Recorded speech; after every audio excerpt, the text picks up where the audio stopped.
Warahmatullahi wabarakatuh. Alhamdulillah wassalatu wassalamu ala Rasulillah wa ala alihi wa sahbihi wa mawalah. Wa ashhadu an la ilaha illallah wahdahu la syarikalah wa ashhadu anna Muhammadan abduhu wa rasuluh sallallahu alaihi wa ala alihi wa sahbihi wa man tabi'ahum bi ihsanin ila yaumiddin. Alhamdulillah, puji syukur kita haturkan kehadirat Allah Azza wa Jalla. Di kesempatan sore hari ini kembali bersama dengan Muslimah Academy. Kita bisa belajar dan insya Allah kita akan membahas tentang transaksi haram sehari-hari. Sebagai seorang mukmin, kita menyadari bahwa hidup tidak sekali. Dalam kehidupan yang kedua, kita akan menjalani hisab, termasuk diantaranya adalah semua harta yang kita dapatkan. Karena itu, kita menghendaki bagaimana agar harta yang kita miliki jangan sampai menjadi sumber musibah ketika kita menghadap Allah Subhanahu wa Ta'ala. Sehingga pada saat kita menghadap Allah, apa yang kita dapatkan selama ini yang kita perjuangkan, semoga tidak menjadi sebab kita dihukum oleh Allah Ta'ala di akhirat. Selanjutnya, di antara penyebab kenapa manusia mendapatkan harta haram adalah transaksinya yang salah. Namun sebelum kita membahas tentang aneka transaksi haram, terlebih dahulu kita akan memperkenalkan apa itu harta haram. Berkaitan dengan harta haram, ada sebuah definisi yang disampaikan oleh Syekh Dr. Khalid Al-Muslih hafizahullah ta'ala. Beliau adalah salah satu murid Syekh Ibnu Utsaimin dan juga menantu beliau rahimahullah. Dr. Khalid Al-Muslih hafizahullah menyebutkan al-makasib al-muharramah, yang disebut sebagai pendapatan yang haram adalah al-amwalul lati tahassalat aw istama'at min tariqin mamnu'in syar'an. Transaksi yang haram adalah harta yang dihasilkan atau didapatkan dari jalan yang terlarang, dari jalan yang mamnu, yang melanggar secara syariat. Baik, sehingga kenapa itu distatuskan sebagai harta haram? Karena dia didapatkan dari cara yang terlarang. Selanjutnya, kenapa kita perlu belajar harta haram? Ada satu alasan yang besar dalam hal ini, yaitu bahwa kita akan mempertanggungjawabkan harta itu di akhirat. Sementara karakter harta yang halal dihisab, yang haram diazab. Sehingga kalau orang tidak mengenal batasan mana halal mana haram, dia cuek, dia nggak peduli. Jangan jadi orang yang repot, jangan jadi orang yang susah, jadi orang yang gampang aja. Gampang dalam arti nggak peduli dengan aturan. Maka sangat berbahaya ketika dia akan berhadapan dengan pengadilan Allah Subhanahu wa Ta'ala. Karena ketika orang secara sengaja dia tidak peduli dan dia tidak mau tahu, pada hakikatnya dia sudah tahu. Karena itulah Allah Subhanahu wa Ta'ala mengancam orang-orang Yahudi yang mereka diberi Taurat namun tidak mau mempelajarinya. Mathalul ladzina hummilut taurata thumma lam yahmiluha kamathalil himar yahmilu asfara. Perumpamaan orang yang diberi tugas untuk menjalankan Taurat, thumma lam yahmiluha, namun dia menyepelekan, dia tidak mau untuk mempelajarinya, dia tidak mau untuk mengenali hukum apa saja yang ada di dalamnya. Kamathalil himar, maka statusnya sebagaimana keledai, yahmilu asfara, yang dia membawa asfar. Asfar adalah beban yang ditaruh di atas keledai. Seekor keledai dia dikasih seperti wadah yang ada tampungan kanan dan kirinya. Kemudian di atas wadah itu ditaruh aneka barang, sehingga keledai itu membawa wadah tadi dalam keadaan dia tidak tahu di punggungnya ini ada apa. Sehingga dia tahu itu beban, tapi dia nggak tahu jenis bebannya apa. Mau ditumpangi kotoran, mau ditumpangi batu, mau ditumpangi emas, bagi dia sama saja. Itu adalah beban bagi dia. Maka gambaran yang diberikan oleh Allah Subhanahu wa taala bagi orang yang diberikan syariat namun dia tidak mau mempelajarinya, kamatsalil himar, seperti keledai. Orangnya seperti keledai, dan keledai itu lambang kebodohan. Karena orang ini masa bodoh. Dan hakikatnya dia bodoh. Karena tahu akan konsekuensi bahwa nanti kau akan dihisap. Tapi dia tidak mau mempersiapkan dirinya.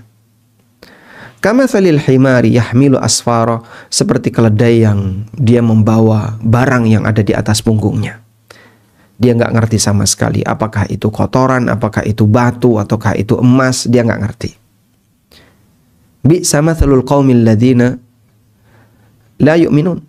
Sungguh buruk perumpamaan orang-orang yang mereka tidak beriman kepada Allah. Mereka yang tidak beriman kepada apa yang Allah turunkan. Sehingga posisi keledai yang dia tidak mau, posisi manusia yang dia tidak mau untuk mempelajari aturan Allah Subhanahu wa taala, seperti keledai yang kondisinya demikian. Dia nggak ngerti apa yang ada di punggungnya. Ada banyak sekali orang-orang yang dia takut untuk belajar syariat. Salah satu di antara alasannya adalah karena dia merasa terganggu dengan kebiasaan dia sehari-hari. Dia merasa terganggu kalau dia tahu nanti dia akan kepikiran. Maka dia nggak pingin tahu, biar nggak kepikiran. Seperti yang pernah saya ceritakan, ada orang yang takut membaca buku Ada Apa Dengan Riba. Ada orang yang takut membaca buku fikih ASN. Dan mungkin masih banyak orang yang takut membaca buku A, membaca buku B. Gambaran yang diberikan dalam Al-Quran. Allah Subhanahu wa ta'ala menyebutkan tentang kondisi orang musyrikin yang mereka tidak mau mendengarkan Al-Quran karena dikhawatirkan mereka terpengaruh dengan suara Al-Quran. Allah Subhanahu wa ta'ala berfirman, "Fama lahum 'anit tadhkirati mu'ridin ka'annahum humurum mustanfirah farrat min qaswara." Kenapa mereka berpaling anit tadhkirah, dari peringatan Allah? Kenapa mereka berpaling dari peringatan yang Allah turunkan? Ka'annahum humurum mustanfirah.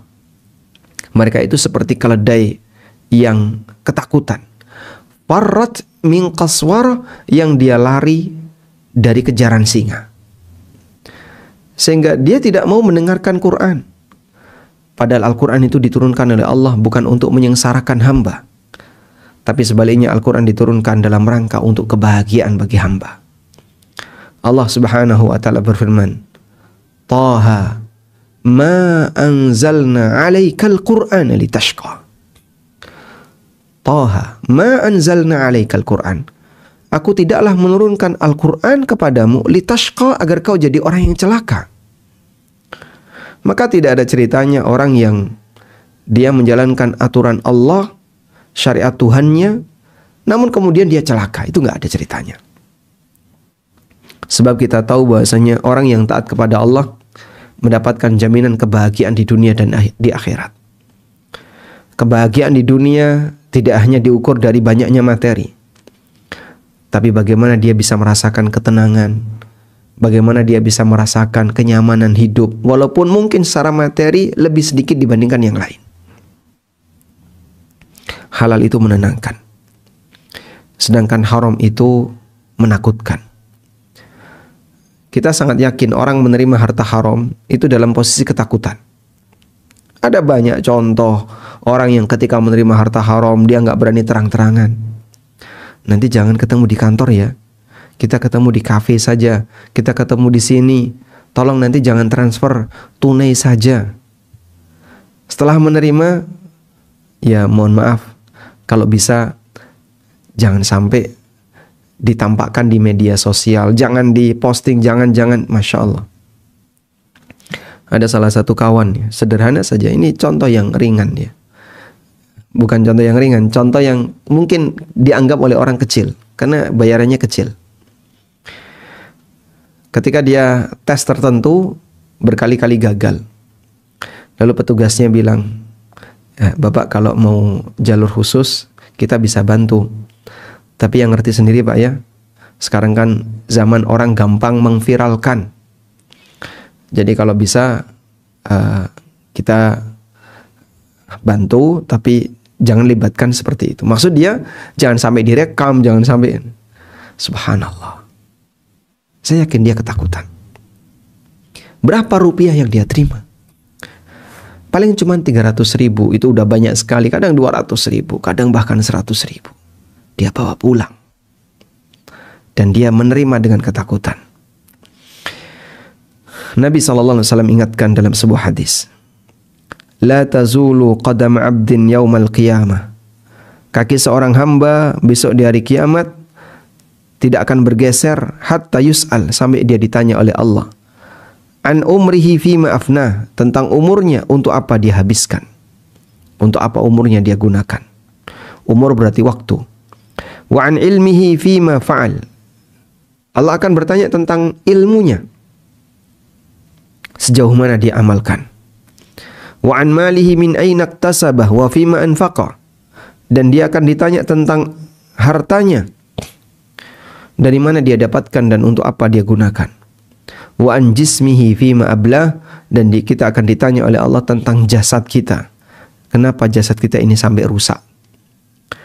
Dan namanya badan makin tua makin mengalami penurunan. Nanti akan ditanya oleh Allah, kau dikasih badan sehat, sampai kemudian badanmu jadi tua, sampai kemudian kamu gak bisa apa-apa, kau pakai untuk apa? Ditanya oleh Allah Ta'ala. Hadis sahih riwayat Tirmidzi. Sehingga kalau kita paham seperti ini, maka akan muncul kewaspadaan. Demikianlah arti penting memahami batasan harta halal dan haram. Lain daripada itu, Nabi SAW pernah bersabda, la ya'tiyanna 'alan nasi zamanun, sungguh akan datang satu zaman di tengah umat manusia, la yubalil mar'u bima akhadhal mal, di mana orang tidak peduli dari mana dia mengambil harta. Amin halalin amin haram, apakah dari yang halal ataukah dari yang haram. Hadis sahih riwayat Ahmad dan Bukhari. Artinya bagi mereka yang masih punya kepedulian untuk belajar tentang batasan halal haram, menunjukkan kalau dia adalah orang yang dikecualikan dari akhir zaman yang kondisinya seperti ini. La yubalil mar'u ma akhadha min. La yubalil mar'u bima akhadha min, di mana orang tidak peduli dari mana dia mengambil harta. Karena itulah jamaah, bersyukur ketika Allah Ta'ala masih memberikan kita kesadaran mau belajar tentang bagaimana cara bermuamalah yang benar, bagaimana cara mengambil harta yang benar. Selanjutnya, dalam Islam, berjuang untuk mencari yang halal adalah sesuatu yang terpuji. Karena itu Rasulullah SAW memuji harta seorang mukmin yang didapatkan melalui jalan yang halal. Beliau pernah bersabda, ma akala ahadun ta'aman qat. Tidak ada makanan yang dimakan oleh seseorang yang khairon, yang lebih baik, min ayyakula min amali yadi, melebihi hasil dari kerja pribadinya. Wa inna nabiyallahi Dawud, dan sesungguhnya Nabiullah Dawud sallallahu alaihi wasallam ya'kulu min amali yadi, beliau makan dari hasil kerja tangannya. Hadis riwayat Bukhari. Jika seorang nabi, beliau memakan itu dari hasil usahanya, bukan dari hasil hadiah, bukan dari hasil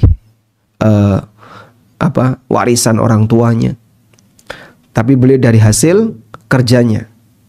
Maka ini menunjukkan bahwasanya harta yang didapatkan oleh seseorang dengan cara seperti ini adalah harta yang bermartabat. Dalam hadis yang lain, Nabi SAW mengatakan, li'ayyakhudha ahadukum hablahu, kalian mengambil talinya, fayatiya bi huzmatil hatab, kemudian dia pulang dengan membawa huzmatil hatab, dia pulang dengan membawa seikat kayu bakar, ala dhahri, lalu dia gendong, fayabi'aha, kemudian dia jual, dari situ dia dapat duit, fayakuffallahu biha wajha, dan dengan itu Allah Subhanahu wa taala menjaga kehormatannya sehingga dia tidak meminta-minta. Khairun lahu min ayyas'alan nasa a'tauhu au mana'u, itu lebih baik baginya daripada dia harus minta-minta kepada masyarakat. Ada yang ngasih dan ada yang tidak ngasih. Baik. Selanjutnya, macam-macam harta haram. Harta haram secara umum terbagi menjadi dua. Yang pertama adalah harta haram karena zatnya. Dan untuk harta haram karena zatnya ada 4 macam. Harta haram karena zatnya ada 4 macam. Baik. 4 macam ini jika kita perhatikan sebenarnya berkaitan dengan 3 variabel. Ada 3 variabel yang mendasari pembagian harta haram karena zatnya. Yang pertama adalah variabel konsumsi. Dalam arti dimasukkan ke dalam badan. Ya mungkin bisa saya sebut dimakan atau diminum atau dimasukkan ke dalam badan. Variabel yang kedua adalah variabel jual beli. Variabel yang ketiga adalah variabel manfaat. Baik. Anda bisa buat bagan gitu ya. Anda bisa buat semacam bagan. Ada 3 variabel tadi ya. Nah. Di sini konsumsi, jual beli, kemudian manfaat. Udah? Nanti kolom ini isinya adalah contoh. Selanjutnya, ada jenis harta satu yang dia halal dikonsumsi, halal diperjualbelikan, halal dimanfaatkan. Inilah harta halal dari semua sisi. Kemudian harta yang kedua, haram dikonsumsi, halal diperjualbelikan, halal dimanfaatkan. Contohnya apa ini, Pak? Boleh dimakan, tidak boleh diperjualbelikan, boleh dimanfaatkan. Tidak boleh dimakan. Ada banyak sekali ya. Contohnya misalnya bensin ya, racun tikus. Kemudian apa lagi? Ya, di depan saya ada banyak sekali, ada mikrofon, ada meja, ada pensil dan seterusnya. Sehingga di sini haram karena itu berbahaya kalau dikonsumsi oleh manusia. Ada jenis barang yang ketiga. Haram dikonsumsi, haram diperjualbelikan, boleh dimanfaatkan. Haram dikonsumsi, haram diperjualbelikan, boleh dimanfaatkan. Contohnya apa itu? Apa contohnya? Dimakan tidak boleh, diperjualbelikan nggak boleh, tapi dimanfaatkan boleh. Di sini kita kasih contoh ya. Contohnya, contohnya bangkai misalnya. Bangkai, orang memanfaatkan bangkai untuk pupuk, untuk apa lagi misalnya, untuk dikasih makan binatang, itu boleh. Ya? Nabi SAW ketika melewati daerah Hijr. Hijr itu yang pernah dihuni oleh kaumnya Nabi Saleh, dan mereka dibinasakan oleh Allah. Beliau minta kepada para sahabat untuk menyegerakan perjalanan dan jangan ada yang istirahat di sini. Ternyata ada sahabat yang ambil air di sumur yang ada di daerah Hijr. Maka Nabi SAW perintahkan kasihkan ke unta. Sehingga sesuatu yang tidak boleh dikonsumsi oleh manusia boleh dikasihkan ke binatang. Kemudian yang keempat, ada yang halal dikonsumsi. kemudian tidak boleh diperjualbelikan, kemudian boleh dimanfaatkan. Contohnya apa ini? Dimakan boleh, diperjualbelikan nggak boleh, dimanfaatkan boleh.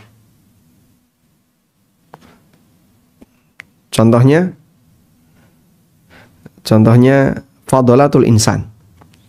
Semua yang keluar dari manusia. Darah, ya, dia bisa didonorkan, dimasukkan ke dalam badan. ASI bisa diberikan kepada bayi, tapi tidak boleh jual beli ASI. Dan tentu saja boleh dimanfaatkan. Baik. Termasuk juga misalnya di sini saya sebut yang keluar dari manusia. Kalau tadi haram dikonsumsi, boleh diperjualbelikan, boleh dimanfaatkan. Contohnya bensin gitu aja ya. Benda yang kalau dikonsumsi berbahaya. Baik. Dan kalau tidak boleh dimanfaatkan, maka semua nggak boleh. Maka kata kunci manfaat ini yang paling sentral. Jika ada benda sudah nggak punya nilai manfaat sama sekali, maka semuanya sudah nggak boleh.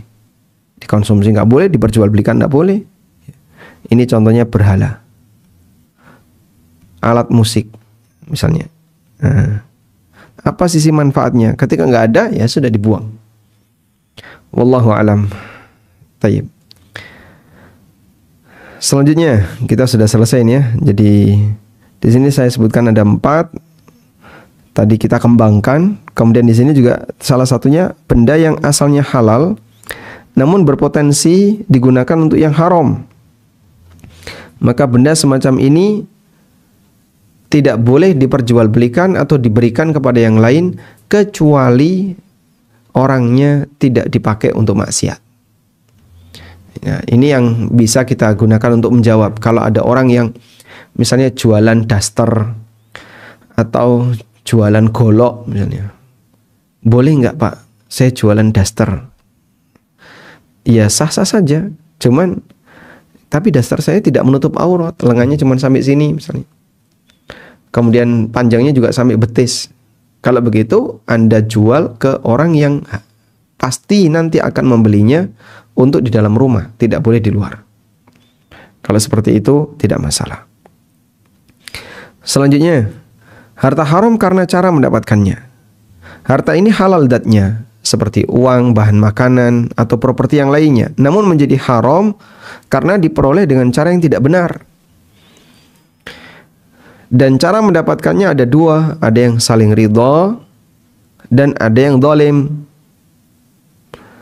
Kalau harta haram didapatkan dengan cara saling ridha, itu adalah harta haram yang didapatkan dengan transaksi suka sama suka. Ya, contohnya jual beli rokok, jual beli khamr, jual beli apalagi, jual beli berhala dan seterusnya. Jual beli narkoba, senjata yang akan digunakan untuk membunuh kaum muslimin, seperti ini statusnya adalah harta haram karena cara mendapatkannya dan didapatkan dengan cara saling ridha. Hasilnya gimana? Kalau dia tahu itu haram, ya nggak boleh dia jual. Yang kedua, ada yang didapatkan dengan cara zalim. Contohnya hasil menipu, hasil korupsi, hasil tindak kriminal yang lainnya.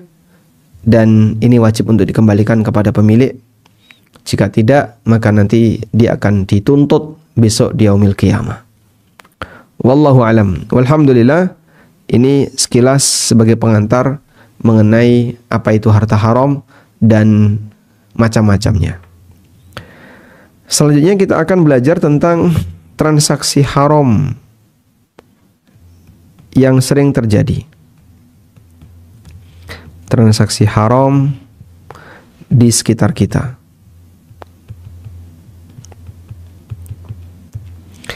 Untuk bisa menyebut transaksi haram sehari-hari atau transaksi haram di sekitar kita, mungkin standarnya berbeda antara satu daerah dengan daerah yang lain.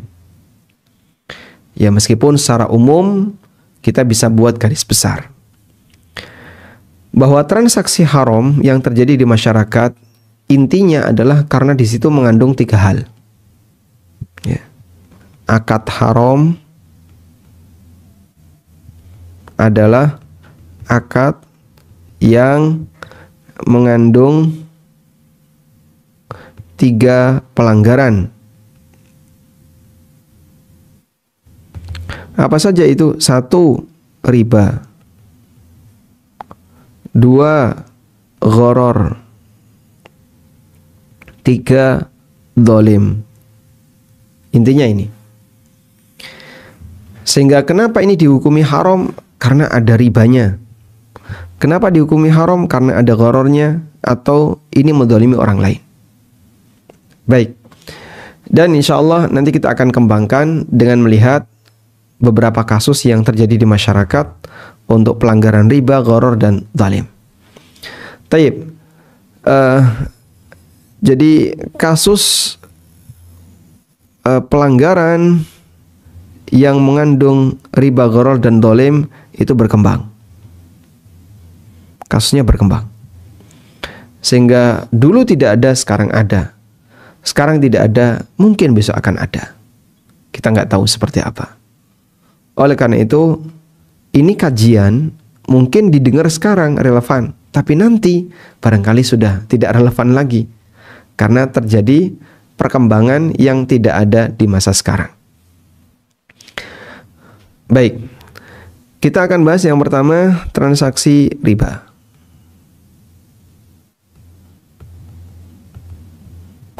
Mungkin ini bukan hal yang pertama didengarkan oleh teman-teman sekalian ya. Karena pembahasan tentang riba sudah sangat sering kita kupas di ANB Channel.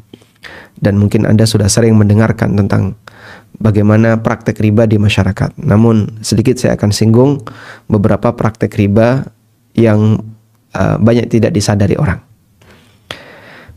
Yang pertama, riba karena utang.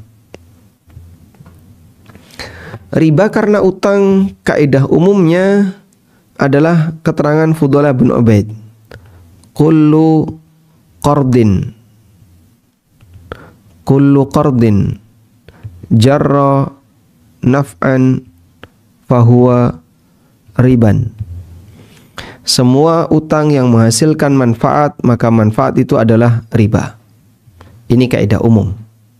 Jadi di sini kita tulis kaidah umum. Dah? Kullu qardin jarra naf'an fahuwa riba. Semua utang yang menghasilkan manfaat, maka status tambahan manfaat itu adalah riba. Dan seperti ini bisa kita jumpai dalam beberapa praktik di masyarakat. Di antaranya, yang pertama, contoh ya. Pertama, masalah memanfaatkan barang gadai.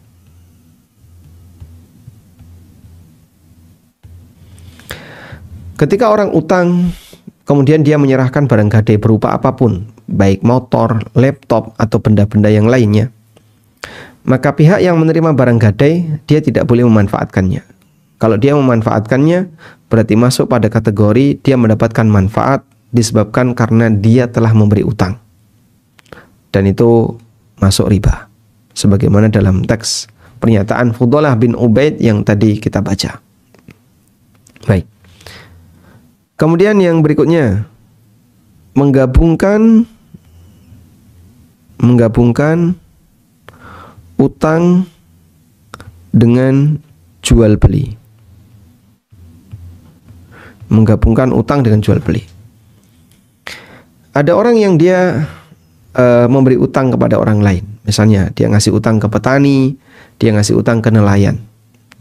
Tapi dia mensyaratkan, saya akan ngasih utang ke kamu, tapi dengan syarat kamu harus menjual hasil tangkapan ikan kamu ke saya.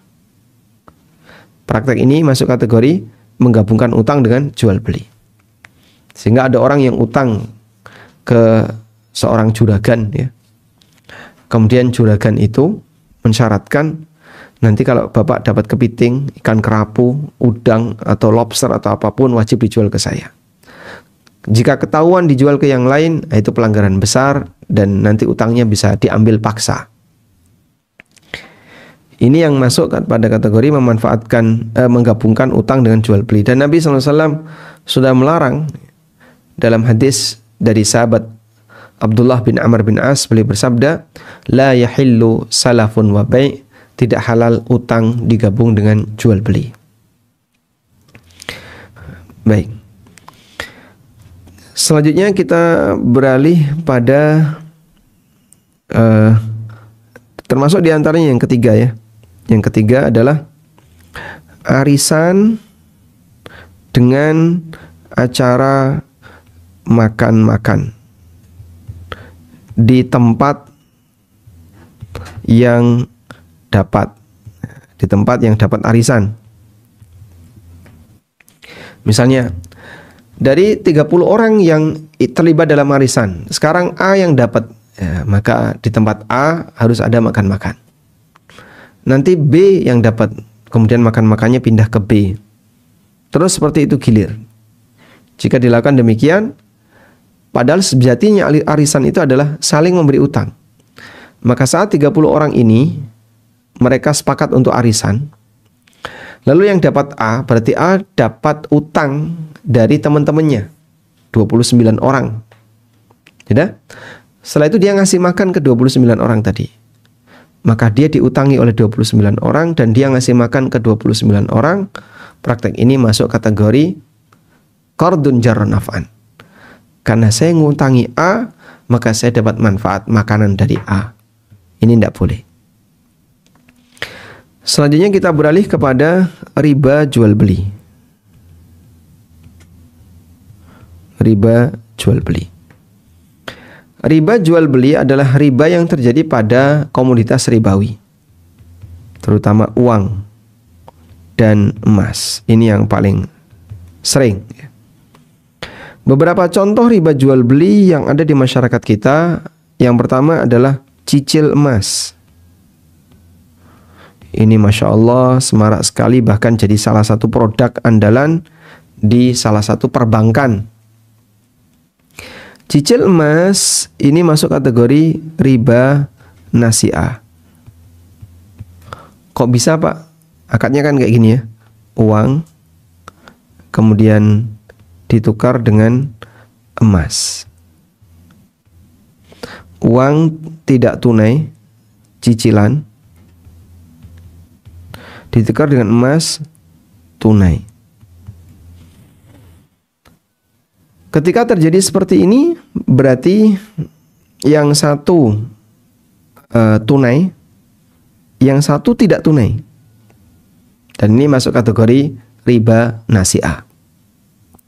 Baik. Contoh yang lain apa Pak? Selain cicil emas, contoh yang lain, nabung uang dikonversi, kita kasihkan B ya, nabung uang dikonversi ke emas. Sehingga misalnya si A datang ke lembaga X, si A datang ke lembaga X, ya, dan X ini melayani tadi tabungan konversi ke emas. Dia datang ke sini membawa uang, anggaplah 150.000. Di lain waktu dia datang lagi bawa duit 250.000. Di lain waktu dia datang lagi bawa duit 350.000. Entah per hari atau per pekan atau apa. Nah, oleh X dikonversi ke emas. Dalam posisi emasnya nggak ada. Dikonversi ke emas, dalam posisi emasnya nggak ada. Maka cuma dicatat, ya, dicatat begini ya, 150, jadinya anggaplah 0,15 gram. 250 dapat 0,25 gram. 350 dapat 0,35 gram. Terus seperti itu. Padahal emasnya nggak ada. Dikonversi ke emas, padahal emasnya tidak ada. X tidak punya emas, ya. Lalu diakumulasi, setelah diakumulasi total, ya, dapat misalnya 5 gram. Setelah dapat 5 gram, withdraw, dia lakukan penarikan. Waktu ditarik 5 gram ini, saat A narik setelah dapat 5 gram. Baik. Di situ ada dua kemungkinan. Ada dua kemungkinan.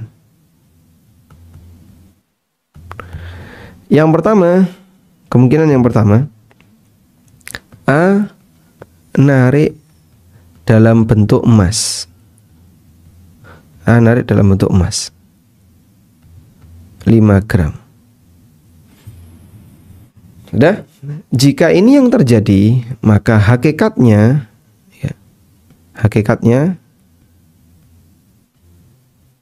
adalah jual beli emas tidak tunai. Jual beli emas tidak tunai. Kemungkinan yang kedua, A narik dalam bentuk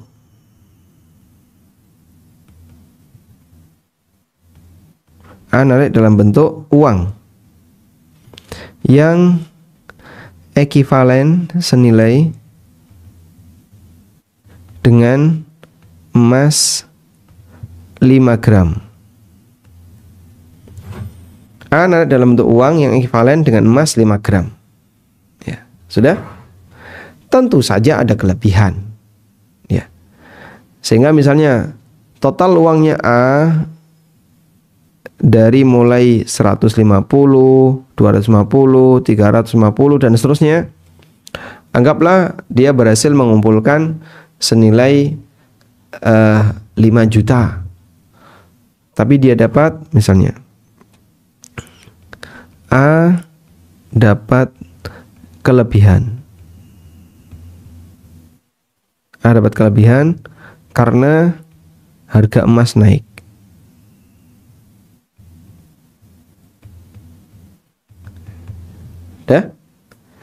Dari store 5 juta dapat 5,5 misalnya.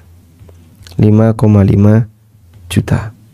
Maka di situ 500.000 adalah riba. 500.000 adalah riba. Kok bisa, Pak? Lah dia kan store-nya cuma 5 juta. Kok dia dapat 5,5? Ya kan emasnya naik. Mana emasnya? Enggak ada emasnya kok. Apakah bank sedia emas? Tidak. Terus ya cuman dikonversi saja, catat. Total sekian. Bapak sudah mengumpulkan 5 gram. Silahkan boleh ditarik. Nah, saat narik, baik, ini harga emas naik, maka Bapak dapat sekian. Praktek ini hakikatnya tadi, kalau yang kedua nariknya dalam bentuk uang senilai harga emas, berarti adalah riba qard, riba utang. Maka ini masuk kategori riba utang. Wallahu a'lam. Taib, ini berkaitan dengan transaksi riba jual beli. Ini baru 2 ya, cicil emas, kemudian nabung uang konversi ke emas. Selanjutnya C, tukar uang,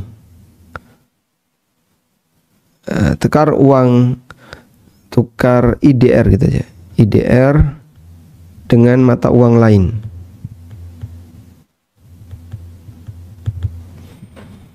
Tukar IDR dengan mata uang lain, ya.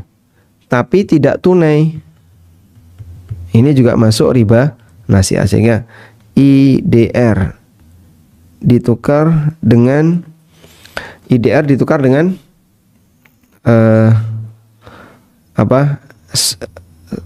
Rial Saudi. Yang ini tunai, yang ini menyusul. Jika seperti ini masuk kategori riba nasi'ah. Kenapa? Karena hakikatnya tadi jual beli tidak tunai.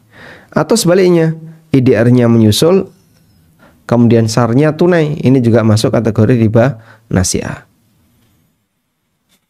Baik, nah yang sering terjadi adalah utang real bayar rupiah. Utang real bayar rupiah. Ini nggak boleh apabila disepakati di depan, sehingga utang realnya di Jeddah, misalnya ya, bayar rupiahnya di Bogor. Kalau kayak gini jadinya sama dengan IDR dan SAR tapi tidak tunai. Ini kan artinya IDR ditukar dengan Rial Saudi tapi tidak tunai. Dan ketika tidak tunai seperti ini masuk pada kategori riba nasi'ah. Wallahu a'lam. Baik. Selanjutnya, setelah kita membahas masalah riba, berikutnya saya ajak kepada Anda untuk membahas masalah gharar. Transaksi gharar. Baik. Transaksi gharar ada yang berlaku pada jual beli dan ada yang berlaku pada akad permodalan.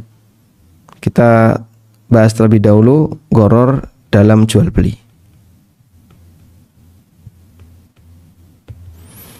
Transaksi gharar dalam jual beli prinsipnya adalah adanya ketidakjelasan antara objek akad. Adanya ketidakjelasan di antara objek akad. Tidak jelas pada objek akad. Itulah inti dari transaksi gharar. Nah, objek akad jual beli ada dua, barang, uang. Barang dan uang. Maka bisa ini yang tidak jelas, ini juga bisa tidak jelas. Ya. Nah, barang dan uang ini mungkin bisa kita buat sebuah persamaan yang mungkin Bapak Ibu sudah pernah mendengarnya. Iwad dan muawad. Iwad artinya yang diserahkan. Muawad artinya yang diterima. Iwad artinya yang diserahkan, muawad artinya yang diterima. Karena dalam praktek jual beli kita menyerahkan sesuatu dan menerima sesuatu. Sudah? Jika salah satunya tidak jelas, maka transaksi itu jadi gharar. Iwadnya nggak jelas atau muawadnya nggak jelas, barangnya nggak jelas atau uangnya nggak jelas, masuk pada kategori jual beli gharar. Sudah? Oleh karena itu transaksi semacam ini hukumnya dilarang. Baik. Contohnya bagaimana Pak? Transaksi iwad dan muawadnya belum jelas. Misalnya, ini contoh yang paling sering terjadi adalah jual beli peluang. Peluang itu diperjualbelikan.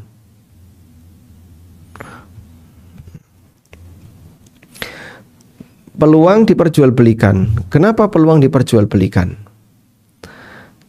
Ada orang yang dia suka dengan praktek yang di situ ada peluang. Dan peluang diperjualbelikan hukumnya dilarang. Misalnya, ya, Misal broker menjualkan tapi wajib bayar dulu ke developer.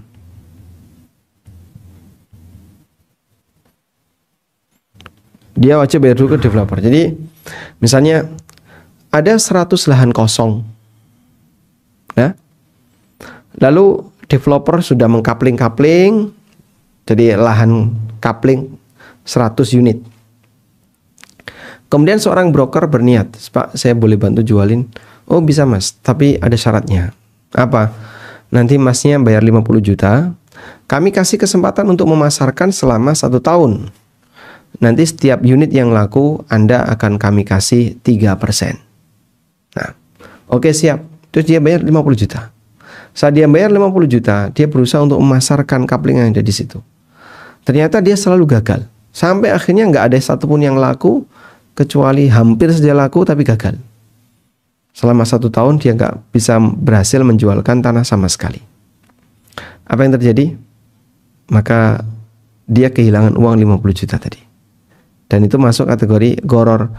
Kalau dia berhasil menjualkan 3-4 unit, 50 juta tutup, bahkan untung. Tapi kalau nggak berhasil, ini masuk kategori gharar. Ya sebenarnya berhasil dan tidak adalah gharar, karena jual beli peluang hukumnya tidak sah, sebab itu adalah sifatnya masih peluang. Wallahu a'lam. Baik. Kemudian ada gharar dalam kerjasama. Gharar dalam akad kerjasama. Gharar dalam akad kerjasama, kata kuncinya adalah masalah resiko. Ada pihak yang tidak mau nanggung resiko rugi. Ada pihak yang tidak mau nanggung resiko rugi. Dan semua kerugian harus ditanggung pihak yang lain. Sehingga harus ditanggung pihak yang lain.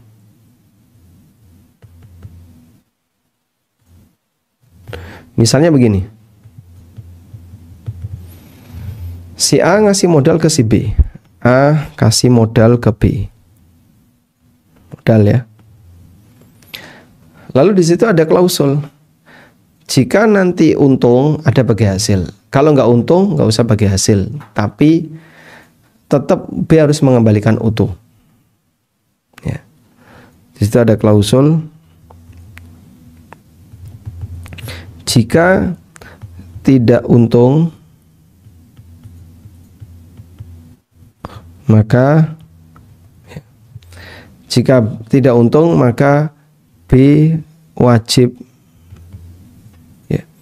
kembali semua modal. Kembali modal. Wallahu a'lam. Ini gharar dalam akad kerjasama. Baik. Satu lagi yang insya Allah akan kita angkat. Ini sebenarnya divonis oleh Ibn Abbas sebagai tukar menukar uang dengan uang. Dan sebagian menilai itu adalah riba. Dan jika kita lihat pada prinsipnya dia melanggar karena menjual sebelum menerima. Menjual, saya ulang ya, menjual barang sebelum menerima. Baik. A, B, C. B membeli barang dari A. Bayarnya belakangan. Lalu B menawarkan barang itu, lalu C tertarik, maka dibelilah oleh C. Ini konsumen. Kemudian C membayarkan uang sesuai kesepakatan dengan kepada B, lalu setelah itu B membayarkan uang kepada A. Seperti ini kurang lebih skemanya. Nah, yang terjadi adalah B sudah menjual ke C sebelum dia menerimanya. B sudah menjual ke C sebelum dia atau sebelum B menerimanya. Kalau yang terjadi seperti ini, B sudah menjual ke C sebelum B menerima, ini melanggar larangan Nabi SAW.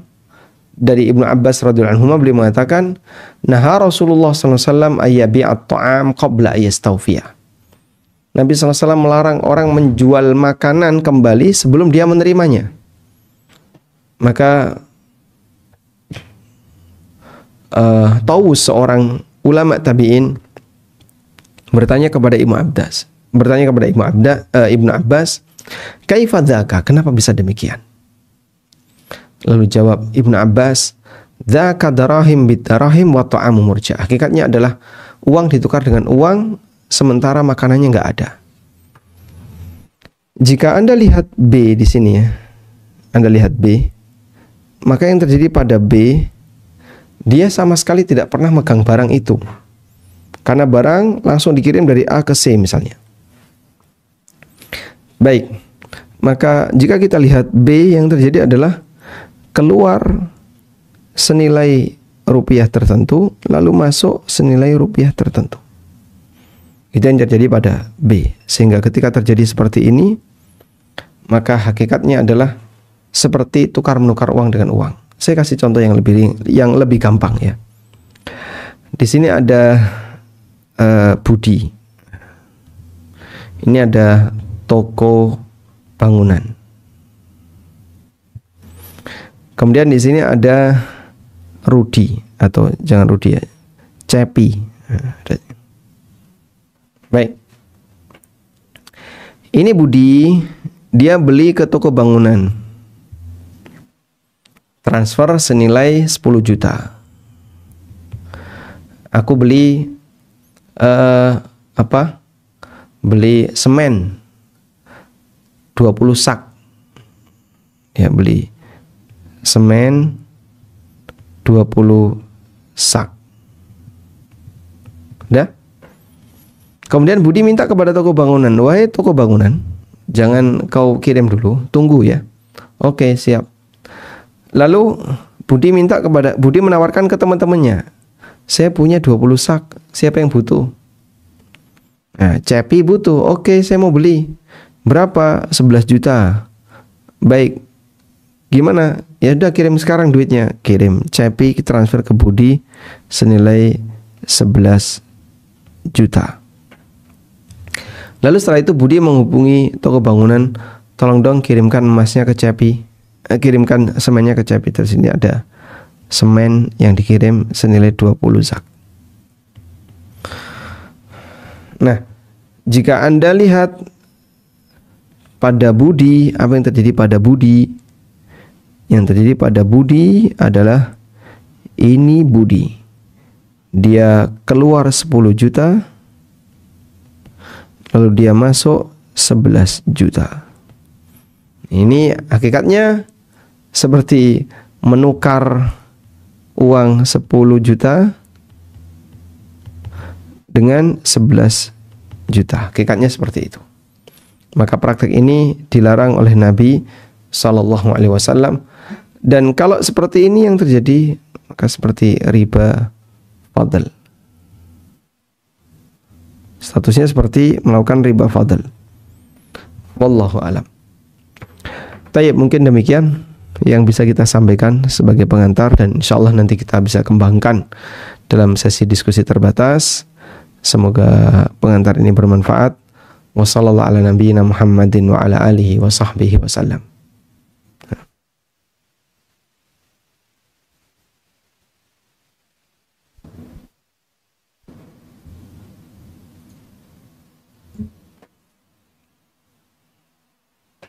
Ya.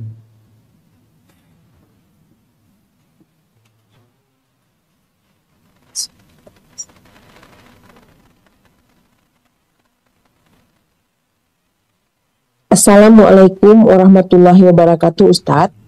Waalaikumsalam warahmatullahi wabarakatuh. Tadi suaranya belum. Semoga Allah. Sekarang jelas. Apakah suara jelas, Ustadz? Sekarang, alhamdulillah. Alhamdulillah. Semoga Allah Ta'ala melindungi Ustadz dan keluarga Ustadz. Afwan Ustadz, izin bertanya. Dulu Ana pernah menabung emas di suatu lembaga. Qadarullah, Ana mengalami masalah keuangan, jadi tidak dilanjutkan.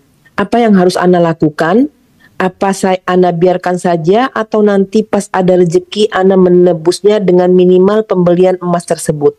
Syukron atas ilmunya Ustadz. Jazakumullah khairan wa barakallahu fikum. Baik. Jika Anda salah satu di antara yang pernah melakukan praktek tadi ya, jual beli emas, yang baik cicil emas atau jual beli emas dengan model tadi, dikonversi dan seterusnya. Lalu apa yang bisa dilakukan? Ketika dulu terjadi, Anda mungkin belum paham bahwasannya praktek itu adalah bermasalah dari sisi syar'i atau dalam kurung riba.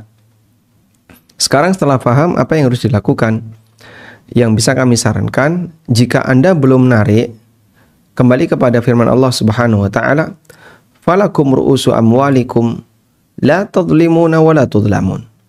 Kalian berhak untuk mendapatkan senilai pokok dari harta kalian. Sehingga dengan demikian kalian tidak mendolimi dan tidak didolimi.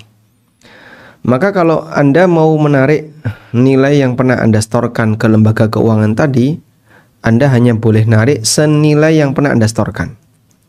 Dari akumulasi yang pernah disetorkan, rupiahnya berapa? Ya total kurang lebih 10 juta. Baik, Anda hanya boleh narik 10 juta. Tidak boleh lebih dari itu. Pak, tapi ini nggak bisa dihindari Pak. Masuk ke rekening kami sampai nilai 10 juta atau bahkan 12 juta misalnya. Kita dapat untung 2 juta.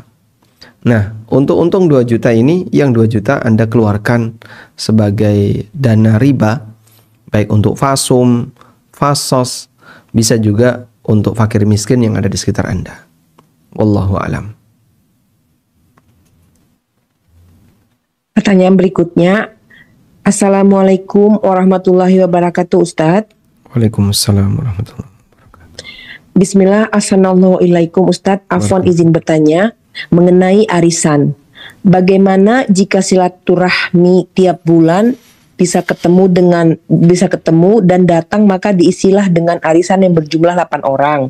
Dikocoknya pun sudah dari awal dan masing-masing orang sudah tahu giliran ke tempatnya di bulan apa. Karena hanya berlapan, untuk nominal tersebut 550.000, disepakati sejumlah uang itu untuk makanan, untuk arisan dan snack.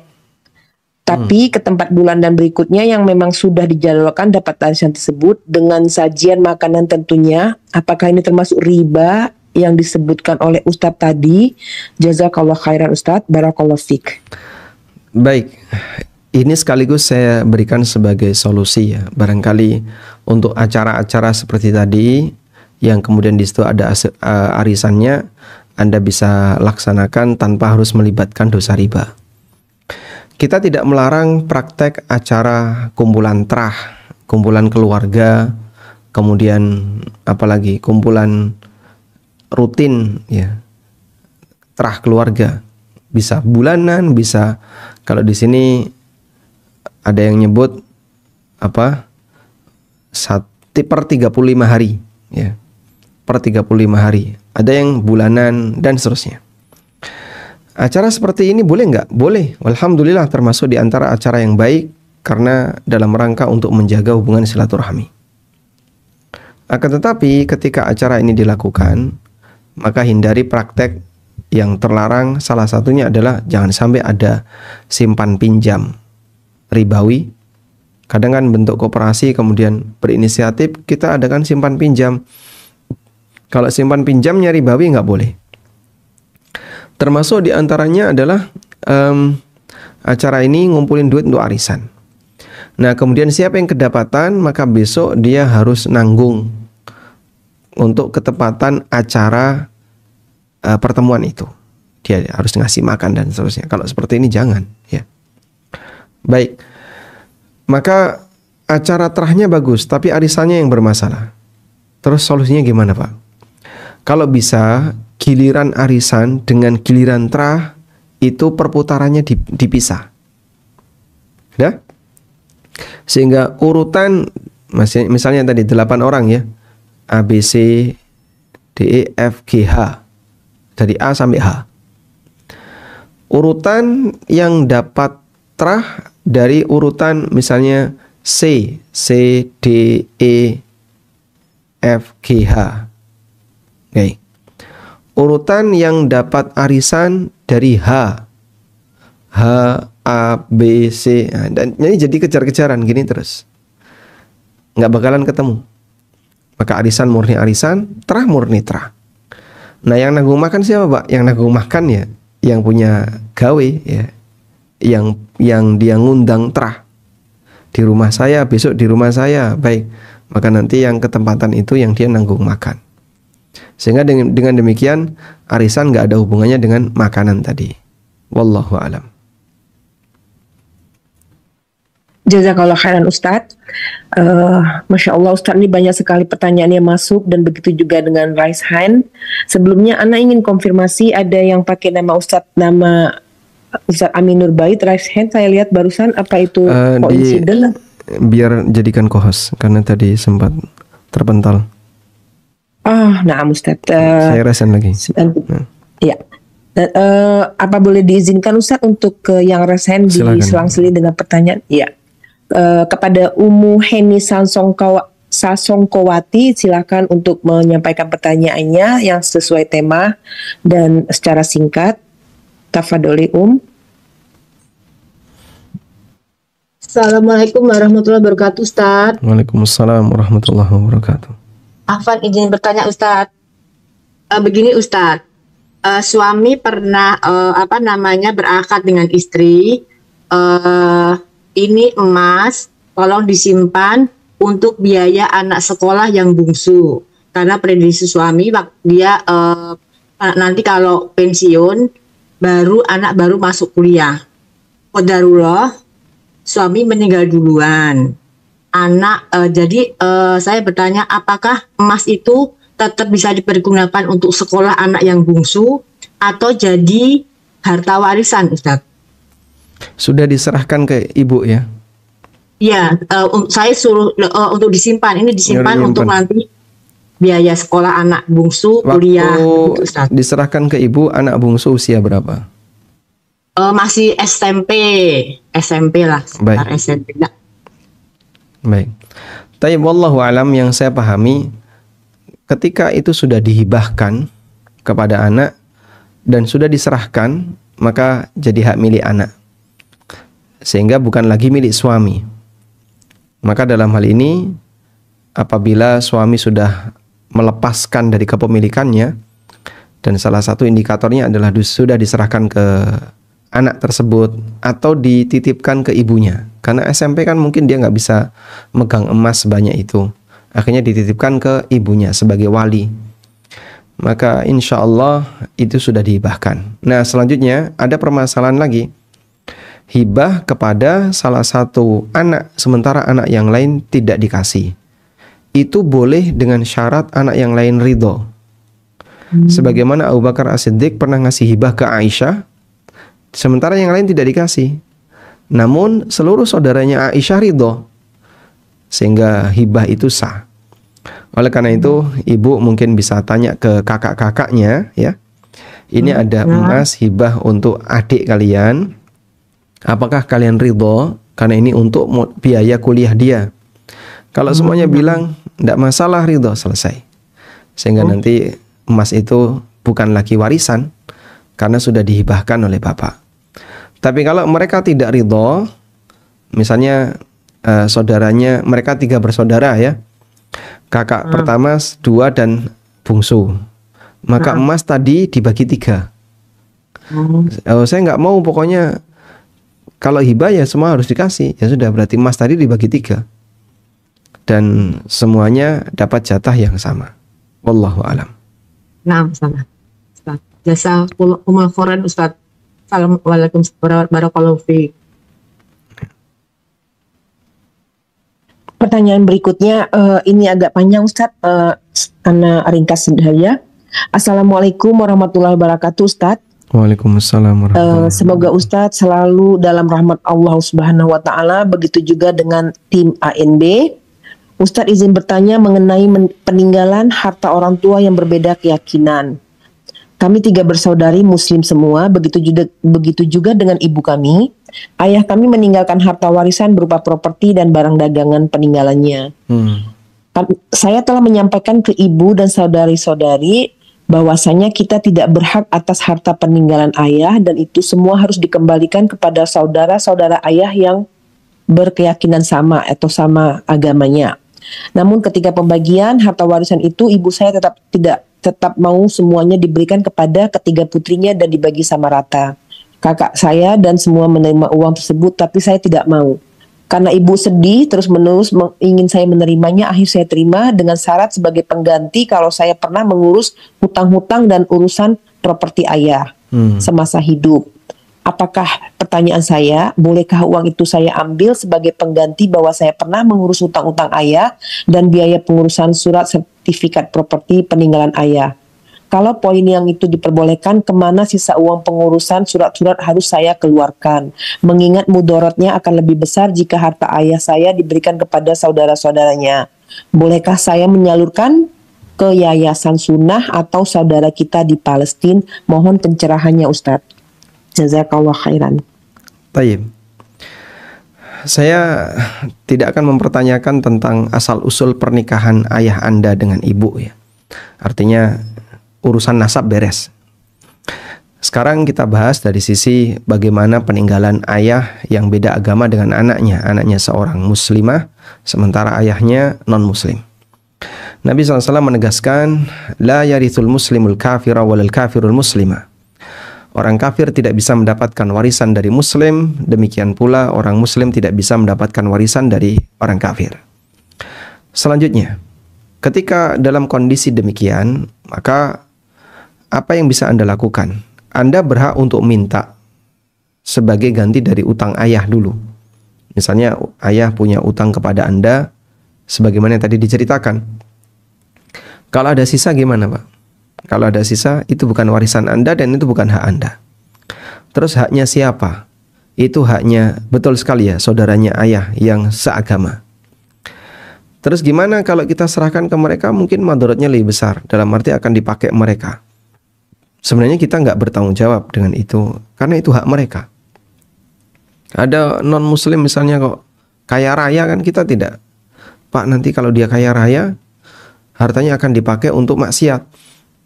Boleh nggak saya ngambil hartanya? Ya nggak boleh. Kamu ngambil hartanya dengan cara yang tidak legal adalah kedoliman.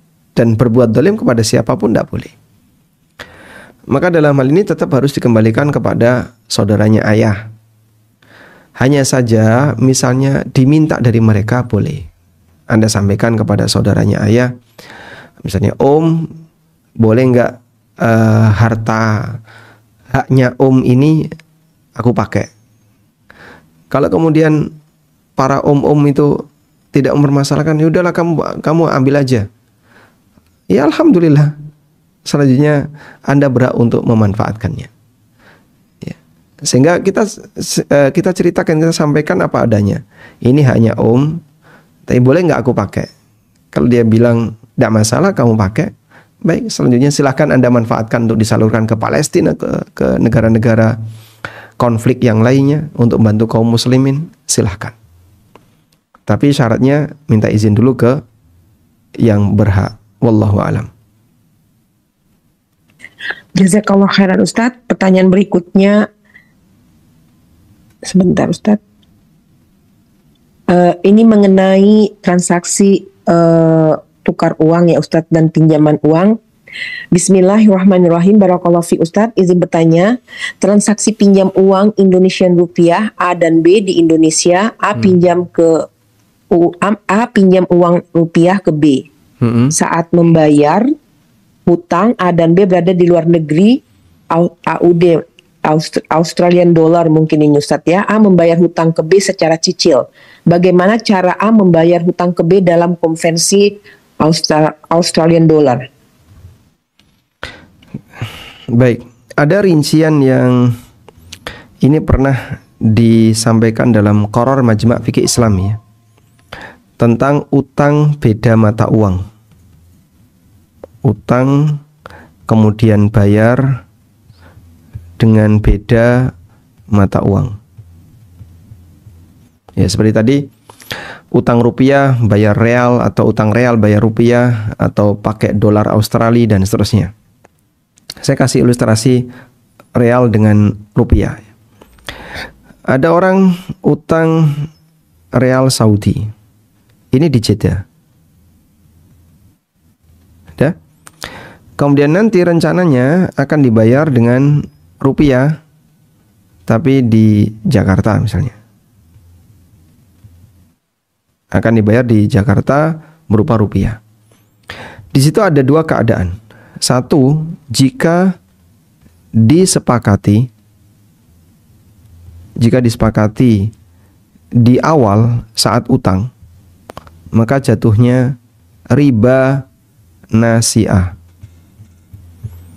Karena terhitung sebagai tukar menukar uang dengan uang tidak tunai. Karena seperti tukar menukar uang tapi tidak tunai. Yang kedua, jika tidak disepakati di awal. Jadi utang real di Jeddah tadi ya. Utang realnya di Jeddah. Ya. Dan rencana saya kasih garis titik-titik, akan dibayar real juga di Jakarta. Rencananya akan dibayar dengan real di Jakarta. Begini rencananya. Cuman saat di Jakarta nggak punya real. Nah, di sini nggak punya real. Punyanya rupiah. Adanya IDR. Maka kalau seperti ini, boleh nggak dibayar pakai IDR? Maka di sini boleh dibayar dengan IDR, tapi syaratnya wajib tunai. Jadi nggak boleh cicil lagi. Misal SAR-nya berapa? Anggaplah 100 real. 100 real ya. Yang ini konversi normalnya misalnya 400.000 IDR-nya. Oke? Nah, kemudian saat di Jakarta saya bayar 200 dulu ya. Itu riba nasi'ah nanti. Jika tunai 400.000 ini boleh. Tapi jika dicicil 200.000 dah, lalu nanti 200 lagi, ini riba nasi'ah. Sehingga kalau utangnya di Indonesia rupiah, kemudian ketika keduanya sampai di Australia tak bayar pakai dolar Australia, tapi nyicil sekian dulu, terus pekan berikutnya sekian lagi, riba nasi'ah. Boleh pakai dolar Australia tapi harus tunai. Dapat berapa dolar Australia? Dapat sekian, dah bayar semua, selesai. Kalau seperti itu boleh. Wallahu a'lam. Pertanyaan berikutnya, Assalamualaikum warahmatullahi wabarakatuh Ustadz. Waalaikumsalam warahmatullahi wabarakatuh. Semoga Allah senantiasa melindungi Ustadz beserta keluarga dan saudara muslimah semuanya. Afwan ingin bertanya Ustadz, bagaimana hukumnya jika kita menerima makanan atau minuman dari orang yang bekerja di perusahaan riba, contohnya seperti bank konvensional, dan bagaimana hukumnya jika kita meminjam uang ke pekerja yang bekerja di perusahaan riba tersebut? Jazakallah khairan Ustadz, barakallahu fikum. Baik. Rinciannya adalah yang pertama, apakah orang itu punya pendapatan yang lain yang halal selain dari pekerjaan dia di lembaga ribawi? Kalau punya, misalnya dia punya kontrakan Pak, dia punya kos-kosan, sehingga sumber pendapatannya dari butik istrinya, kos-kosan, persewaan mobil, rental, plus pekerjaan dia. Berarti status orang ini adalah orang yang hartanya mukhtalat, hartanya bercampur antara halal dan haram. Selama masih bercampur halal haram, maka berinteraksi dengan dia boleh. Baik interaksi jual beli, menerima hibah, menerima makanan, atau apapun bentuknya. Seperti yang tadi Anda sebutkan, utang, jual beli, menerima hibah, dan sebagainya, boleh semua. Tapi kalau dia nggak punya sumber pendapatan yang halal, dia tidak ada sumber pendapatan, ya selain dia kerja di lembaga ribawi itu, nggak ada yang lain. Nah, dalam hal ini ada dua pendapat ulama, antara yang membolehkan dan yang melarang. Di antara yang membolehkan adalah fatwanya Ibnu Mas'ud radhiyallahu anhu, ketika ada orang yang bertanya kepada beliau, dia dikasih hadiah oleh temannya yang bekerja, temannya yang dia pelaku riba. Dulu rentenir ya, belum ada lembaga ribawi, tapi sifatnya personal, rentenir.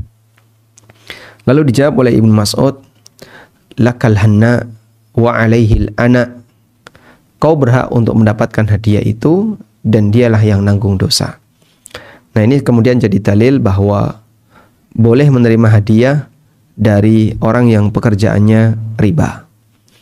Meskipun sebagian ulama menyarankan hindari, sebagaimana pendapat yang cukup tegas dalam mazhab Malikiyah, sehingga mereka sampai melarang menerima minuman, berteduh di bawah balkon rumah orang yang pekerjaannya adalah pekerjaan sayrofi. Sayrofi itu kerja jual beli emas di masa silam, di mana praktek ribanya dominan. Dan itu upaya mereka untuk menghindari harta yang didapatkan dari cara yang haram. Wallahu a'lam.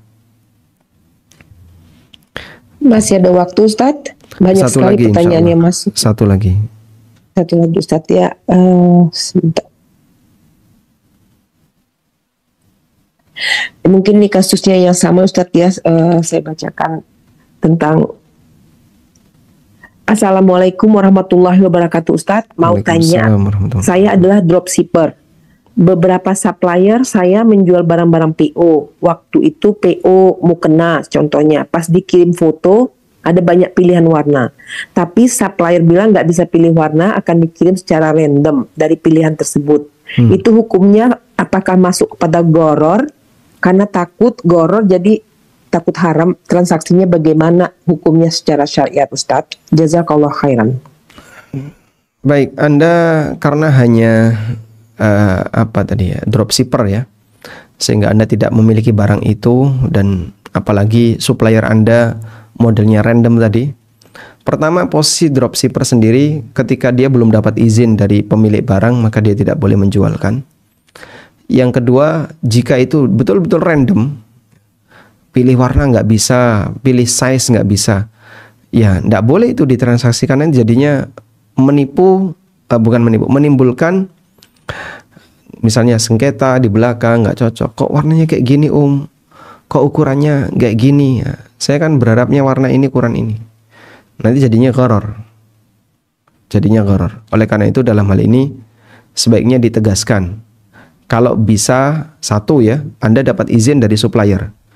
Sudah, yang kedua, Anda bisa milih jenis mukena yang dijual, yang size-nya apa, warnanya apa, agar konsumen yang beli dia bisa menentukan pilihan, tidak dibuat kemudian bias kayak gini, jadi nggak jelas. Ini size-nya kayak gimana, bebas pokoknya, nggak bisa milih, random. Wah, jangan, nanti sampai di tujuan nggak bisa dipakai atau warnanya tidak dia sukai. Kecuali kalau barang itu punya keseragaman, misalnya mukena putih semua, dan kuantitasnya yang putih itu ada 100 misalnya. Kita kalau datang ke tempat lokasi pemilik, mungkin kan kita bisa ngorek-ngorek sendiri ya, buka kemudian nggak cocok pilih yang lain. Itu kalau ke tempat lokasi pemilik. Namun karena online nggak bisa. Nah, yang kayak gini nggak masalah, sebab semuanya seragam, saya seragam. Masalah ada 1 dan 2 yang mungkin lebih bagus, ini kurang bagus ya. Ini gharar kecil, dan gharar kecil tidak diperhitungkan. Wallahu alam. Baik, mungkin demikian yang bisa kita sampaikan, semoga bermanfaat. Wassallallahu ala nabiyyina Muhammadin wa ala alihi wa sahbihi wasallam. Wa akhiru da'wana alhamdulillahi rabbil alamin. Wassalamualaikum warahmatullahi wabarakatuh.